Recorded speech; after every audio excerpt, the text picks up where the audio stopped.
El 3 de septiembre de 2024 quedó marcado en la historia reciente de Honduras como el día en que el mito de pureza política del clan Zelaya se vino abajo. Aquel rumor que circulaba en pasillos, bares y medios alternativos se materializó en una cruda grabación.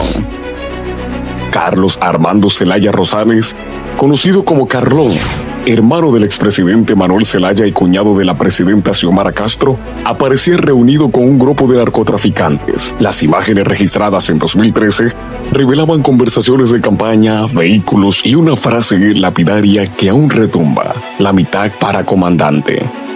Este instante partió la historia política de los Zelaya en dos. No se trataba ya de un ataque opositor, sino de evidencia audiovisual irrefutable que vinculaba a una de las figuras más influyentes del Partido Libre con el oscuro mundo del narcotráfico.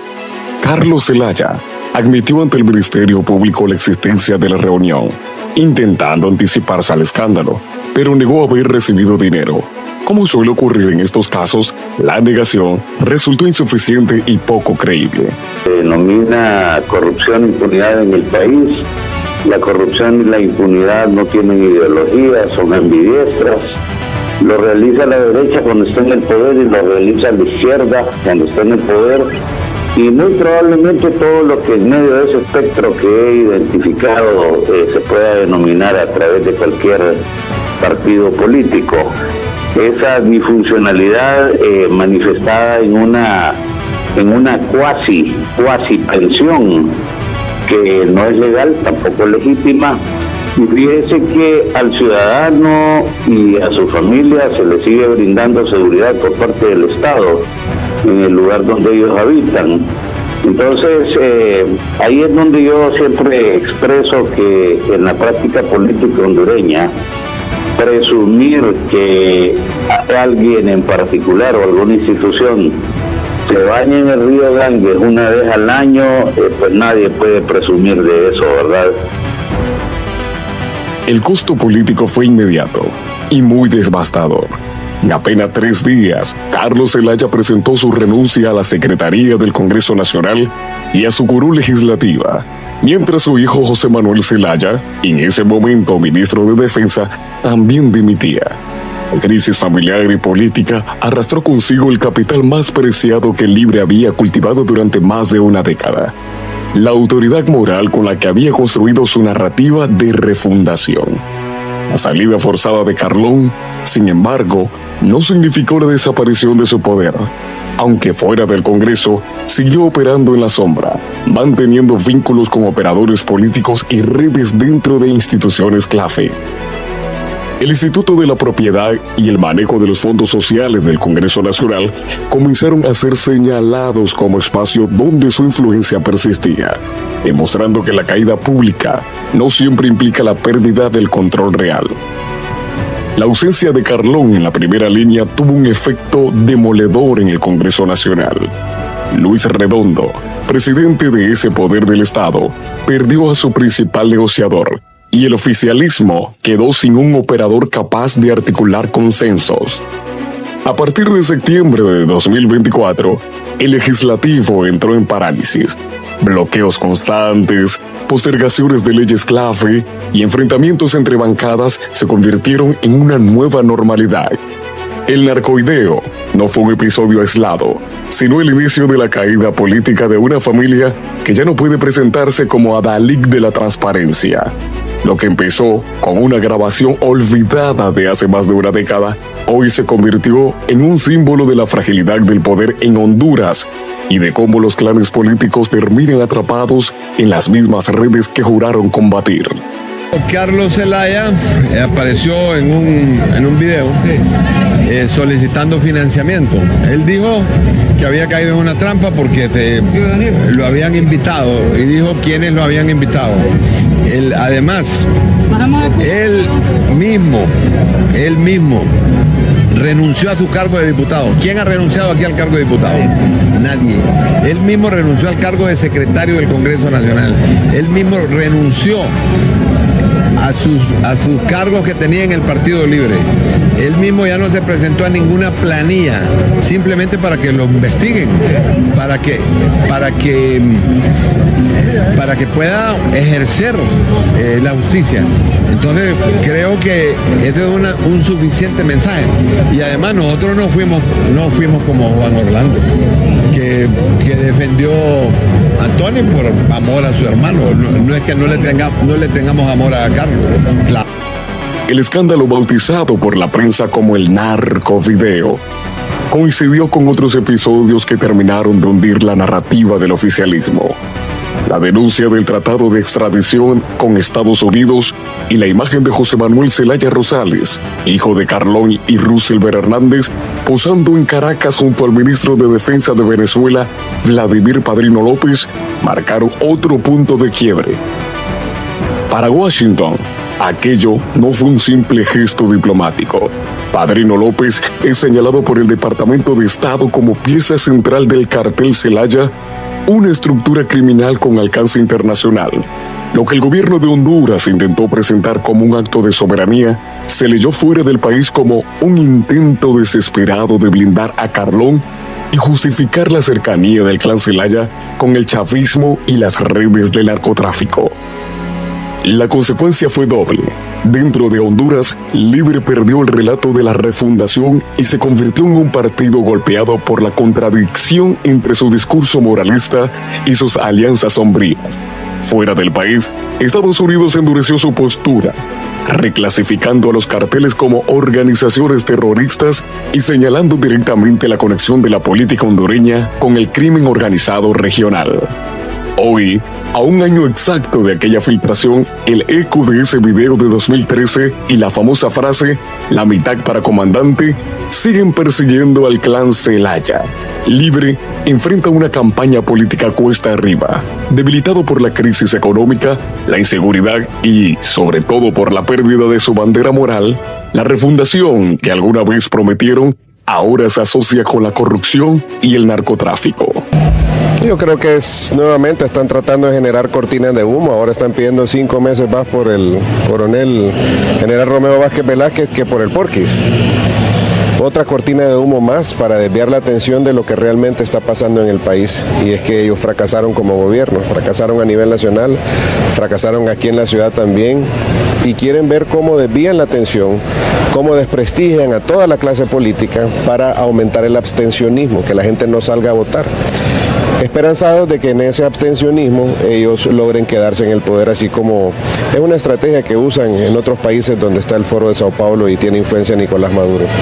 Pero no lo van a lograr. El pueblo hondureño ya despertó, la gente va a salir a votar masivamente el 30 de noviembre porque la gente quiere un cambio en el país, no se están solventando los problemas. Aquí está el caso del general retirado Romeo Vázquez Velázquez ha dado un nuevo giro dramático en la política hondureña. En las últimas semanas se confirmó que la recompensa por su captura fue elevada a 25 millones de lempiras, una cifra que ha sacudido a la opinión pública y que Romeo mismo denunció como una clara vendetta personal dirigida desde las más altas esferas del poder. Ya lo esperaba, dijo el general, apuntando directamente a Manuel Zelaya Rosales, a quien acusa de manejar a Honduras como si fuera su hacienda privada. El señalamiento de Romeo caló hondo porque retrata un país donde, mientras se derrochan recursos para perseguir a opositores incómodos, en los hospitales no hay medicinas y las enfermeras claman por salarios atrasados. El contraste es brutal. El Estado, incapaz de resolver la crisis de salud o de dar oportunidades de empleo a los jóvenes, sí encuentra fondos millonarios para pagar lo que el general llama una venganza personal. Según Vázquez Velázquez, el régimen no solo ha manipulado las instituciones a conveniencia, sino que también ha utilizado figuras militares y policiales como piezas de recambio en su ajedrez político. Señala que el coronel Ramiro Muñoz, antes aliado, fue utilizado para imponer orden en las cárceles, pero ahora, al no servirle a Zelaya y a su círculo, terminó enviado al exilio. Una muestra, dice Romeo, de cómo el país es gobernado bajo el modelo de hacienda particular. Lejos de amedrentarse por la recompensa en su contra, Romeo Vázquez asegura que no tiene miedo. Afirma que el dinero ofrecido por su cabeza no proviene del bolsillo de Zelaya, sino del erario público, del sudor de los hondureños que padecen la miseria y la violencia. Pueden aumentar lo que quieran, dijo desafiante, pero nosotros los vamos a sacar del poder. Sus palabras retumbaron como una advertencia directa en medio de un clima político ya convulsionado. El general insiste en que esta persecución no es solo contra él, sino contra todo un sector de la sociedad hondureña que se resiste a aceptar el control absoluto del clan Zelaya sobre la vida política y económica del país. Romeo ha llamado a la unidad nacional para enfrentar lo que considera un régimen corrupto y vendepatria que ha convertido la nación en un feudo familiar. Hoy, el nombre de Romeo Vázquez resuena en los titulares no solo como un perseguido político, con preso en su cabeza, sino como una figura de resistencia que desafía abiertamente a los Zelaya. Su caso ha encendido la indignación ciudadana y puesto en evidencia la pregunta central de la crisis hondureña. ¿Seguirá el país siendo gobernado como una hacienda particular? ¿O llegará el momento en que el pueblo se una para recuperar la dignidad y la democracia?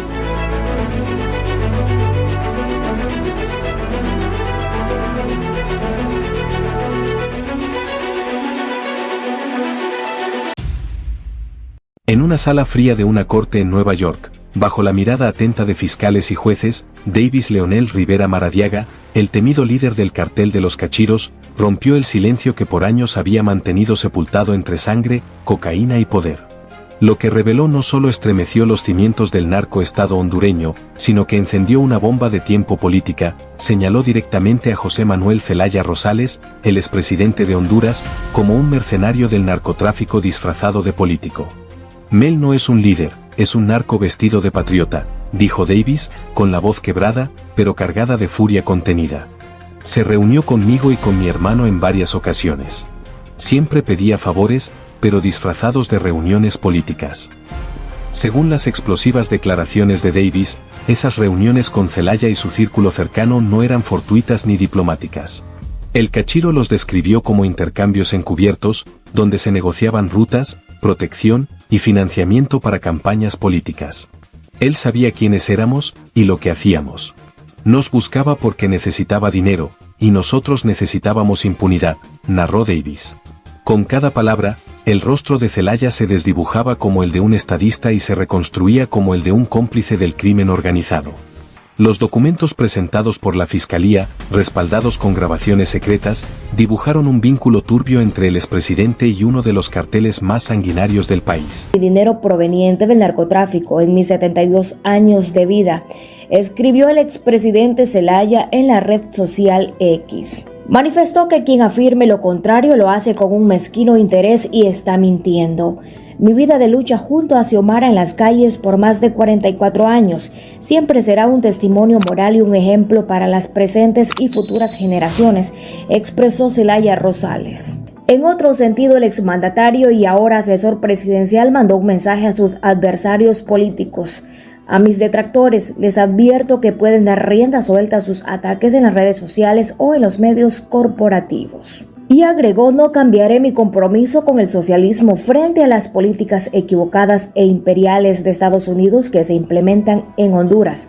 Asimismo aseguró que no puede responder por las acciones de su hermano Carlos Zelaya. Tampoco puedo responder por la conducta abominable de otra persona, aunque sea mi familiar. No volverán, concluyó el también esposo de la presidenta Xiomara Castro.